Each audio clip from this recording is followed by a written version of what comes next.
থাকা খাওয়াই খরচ নিজের। তাহলে আপনার এখানে এই যে কাটাটা না, আচ্ছা আমরা তো আসলে তাহলে এই দুটোটা কিডনি আপনার ওকে যাও, এই দুটোটার একটা চলে না, হ্যাঁ এই পাশেরটা না, না জাস্ট এইটা না। হ্যাঁ এখানে দেখছি আমি একটু লাগিয়ে যা লাগতেছে। এই দেখো পুরা সুতলি এটা আরো ফুলফুল করতে। এই যে ফোলাটা এটাই কিন্তু কি ব্যথা লাগে না? হ্যাঁ হালকা তো লাগে। হালকা লাগে না, চিন্তা করছেন? আল্লাহ আল্লাহ, মানে সিকেডি এখানে আপনার নিজের রক্তের মানুষ ছাড়া কারো কিডনি নিবে না। তাহলে আপনার মান্থলি কত গেছে? হ্যাঁ প্রতি মাসে 6 মাস যে একটানা ছিলেন?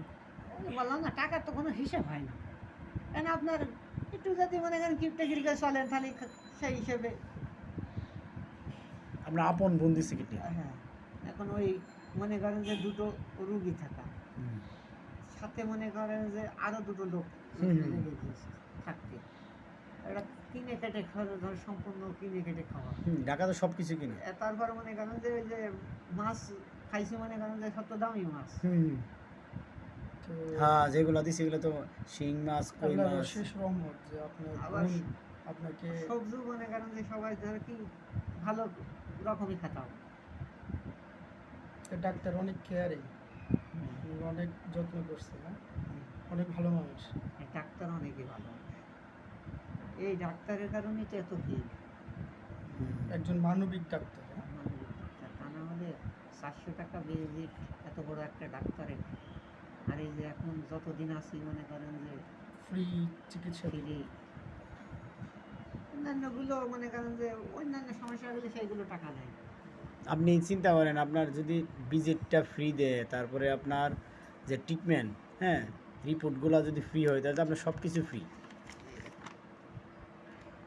এই যে মনে হয় দেখি দেখেন, এটা আজকের হ্যাঁ এই যে এটা ফ্রি। ও সব ডোনেশন ফ্রি। ভালো আছে। আচ্ছা আচ্ছা আচ্ছা, এই যে ফ্রি টেস্ট, মানে আজকে যে ইয়েগুলো টেস্টগুলো করছে। এই যে 930 টাকা এবং সারের দেখতে মনে করেন যে 400 টাকা। সারের ফি 400। ফি 400টাও ফ্রি। তাহলে আপনার আচ্ছা এমনিতে সচরাচর centre for kidney diseases and urology hospital, Shyamoli kidney hospital, professor doctor MD Kamrul Islam. আল্লাহ স্যারকে নেক হায়াত দান করুন, মানুষের বেশি বেশি সেবা করার আরও তৌফিক দান করুন। তাহলে শুনুন, আপনার বোন আপন বোন বই পাইছে না যে কিডনি দিবে? বই পাইছে না? হ্যাঁ মানে বই বই কাজ করছে না যে আমি কিডনি দিব, আমার কাঠ বসিয়ে এরকম? আমারও ভয় করি না। ভাই অসুস্থ, মানে ভাই আর বোন এটা কিন্তু একটা গভীর সম্পর্ক, এটা নজিরবিহীন একটা। এমনিতে আমার এই যে আমাদের 2 ভাই বোনের অনেক, 2 ভাই 1 বোন না? না 4টে বোন। 2 ভাই 4 বোন? 4টে বোন আর আমি একা। ও মানে যে বোনের রক্তের সাথে মিলছে আপনার, ওই বোনই আপনাকে কিডনি দিছে? এই যে ওইটা আমার বড়। আল্লাহ আকবার। বাকি বোনদের সাথে মিলে না? না আল্লাহ আল্লাহ আপনার আমার সাথে বোনরে মানে আল্লাহ আল্লাহর পক্ষ থেকে রহমত বরকত নেক হায়াত দান করে। এটা তো নজিরবিহীন ঘটনা। ওই যে তার মানে আপনি এখানে সেবাতে অনেক খুশি। মাশাআল্লাহ, মাশাআল্লাহ। এই গ্রামের লোক সবাই জানতো না, যেহেতু মারাই গেছে 10 দিন যখন কোনো আমার হুঁশ ছিল না।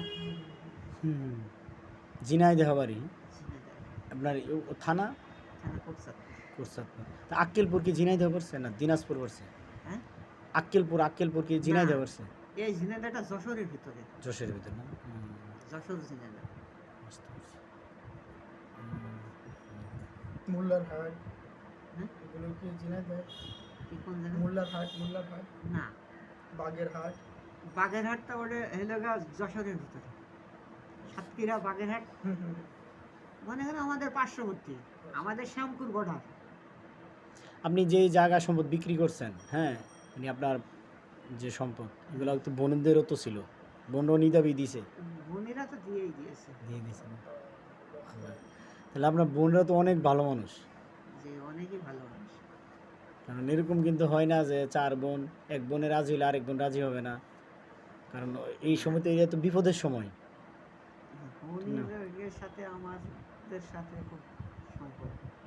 তাহলে এখন আল্লাহর ইবাদত বন্দিগি কেমন করেন? হ্যাঁ, এখন মনে হয় নামাজ টামাজ ছাড়েন না, না? নামাজ তো মনে করেন যে ছোটবেলা থেকে, তা না হলে তার মসজিদ খুঁজে তার হুম, হ্যাঁ, সেটাই। এটা আল্লাহর একটা রহমত, এই যে আল্লাহর প্রতি যে একটা বিশ্বাস বা আল্লাহর প্রতি একটা মৃত্যু হবে এটাই জানি, চিকিৎসা করতে হবে, তাই চিকিৎসা হবে। আমাদের দুই ভাই বোনের এই একই চিন্তা। ও বলে যে এলাকা মৃত্যু তো হবে, হ্যাঁ, তো ইয়া রব্বি ইয়া আল্লাহ। মৃত্যু তো হবেই। মৃত্যু তো অনিবার্য। তো আমি আমার ভাইয়ের জন্য আমি এতটুকু করতে পারলাম, এটি তো অনেক কিছু। মৃত্যু তো হবে, চিকিৎসা হতে গেলে চললে চিকিৎসা হয়ে যাবে। তো আপনার মতো তো অনেক করুণ ব্যক্তিরও আছে এটার ভিতরে। কিডনি, হার্ট, এই দুইটা জিনিস তো খুব সেন্সিটিভ। তাহলে এখন ইবাদত কেমন করেন? হ্যাঁ, আল্লাহর ইবাদত রাত মনে হয় যে নামাজ তো মনে করেন যে আগে